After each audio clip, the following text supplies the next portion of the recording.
2015 is expected to be the year of expansion for technology. According to Deloitte's Technology, Media and Telecommunications predictions for 2015, 1 billion smartphones are expected to enter the market worldwide in 2015, and this will be purchased as upgrades. This year perhaps there's more of a shift from consumer type predictions to the enterprise. Very interesting. Less exciting for the average man on the street, but very exciting for the industry as a whole. I think some of the standout items for me this year would be around smartphones and the upgrades to smartphones. In South Africa, so our own market, and even across the continent, in 2014, I think in around April time, was the first year where smartphone sales exceeded feature phones. And that trend is never going to change. It's going to actually increase, and across the continent of Africa. So this prediction is quite important for us here locally as well as globally. And it's interesting, in a world where I guess technology replacement and life cycle replacement is extending. People are changing smartphones more readily because they're just getting better and faster, better memory, better cameras. Also, a lot of the applications that people want to use phones for require a better device. And the device is getting cheaper and cheaper and cheaper.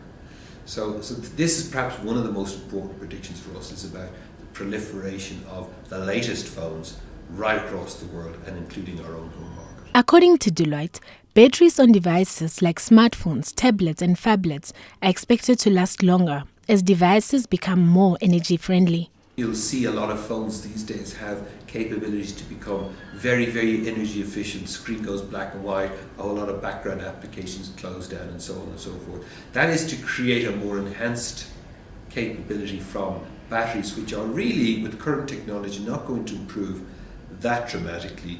The one thing that people will find is that bigger devices, so bigger smartphones, phablets and so on, they do have better battery lives because they've got bigger batteries. So that perhaps a bit of an illusion. People think my battery is better, it's because it's bigger. But as an industry, batteries for technology are not going to see any dramatic change in the next 12 to 18 months. Talk about the availability of free Wi-Fi to South African citizens dominated the tech scene in 2014. Social and tech experts started referring to Wi-Fi or access to the internet as a basic human need, much like water and sanitation. Though government and business acknowledge the need for free, publicly available Wi-Fi, this will only remain an aspiration in 2015 for most South Africans and the rest of Africa. J.J. Milner, Chief Cloud Architect at Global Micro, says the availability of free Wi-Fi is essential to South Africa, as more essential services are now available online. The free Wi-Fi is interesting, especially in the South African context, because access to bandwidth and connectivity is a form of disintermediation. And if you think about our history, where maybe access to education was seen as a disintermediator, being a digital native and being part of e-government or a modern economy, not having access to Wi-Fi, not being able to check your mail, not being able to maybe apply for your driver's license, or let alone things like study online or do some of the more take things to the next step. I think to some degree it's appropriate that access to some kind of connectivity be considered, but ultimately someone needs to pay for it. And so the freemium model lends itself towards treating Wi-Fi as a human right. You can get some degree of access at a slow, acceptable speed, but then if you want a faster speed, or you want to be able to do more ambitious things on that connectivity, then you would need to pay for it. The adoption of tech novelties like drones and 3D printers is expected to increase in 2015, according to Deloitte, but no significant adoption is predicted yet. The reality is the quality of what comes out of 3D printing right now is not something that you're going to be able to use on a day-to-day basis or across a country, across the citizens of any country. It's expensive, and I guess the range of what you could produce is quite limited. Companies, however, with the ability to invest in more sophisticated and high-end 3D printing capabilities, will, with their scale, be able to make something more commercially attainable out of 3D printing. And that's what we do see this year. It's going to be more about the enterprise with 3D printing than it is about the consumer. It's still a novelty factor, will be for a time to come with consumers. In theory, drones have many benefits to consumers and business, but this does not necessarily translate to reality. We don't see drones growing. There is the novelty factor, and people say, "Oh, this is great. We can use it to transfer." Like in this country with eCommerce, how do you deliver? Where's your distribution system? Maybe we can use drones. Medical supplies being delivered to remote areas. Maybe we use drones. And at the surface, it sounds like a great idea.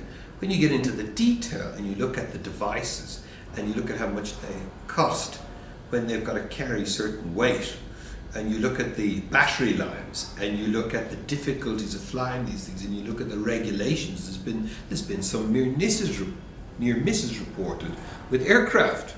You're starting to get into a world where as these things start to get used a little bit more, there's a lot more exposure and issues been spotted with their use.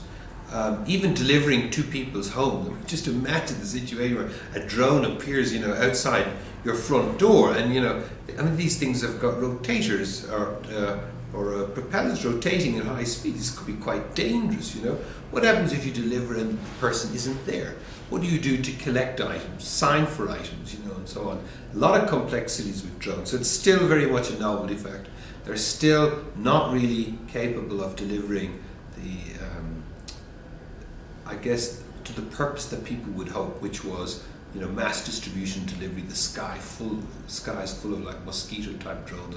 I don't think we're ever going to be in that space. No. South African service providers now offer uncapped data packages to their consumers, but unlike first world countries, these data bundles have remained relatively expensive to an average South African consumer. Milner says though it might not be immediate, South Africans can expect uncapped data bundles to become more affordable. The average user who wasn't going to abuse the service knows that let's say the number's 1,000 Rand, knows that they're never going to spend more than 600 or 700, so that extra 300 would just be them wasting money. It's going to be natural that you'll see that price come down. And it will normally be uncapped at a certain speed. So let's say that 1,000 Rand fee is full 4G or full 3G.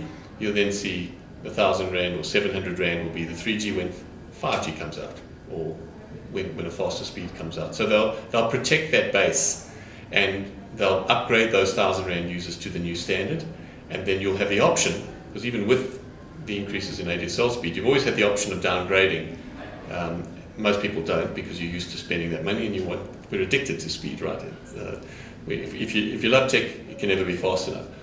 So those speeds will come down at the same pace that the new services are introduced. E-commerce is also expected to grow in 2015 as mobile services become more secure and convenient.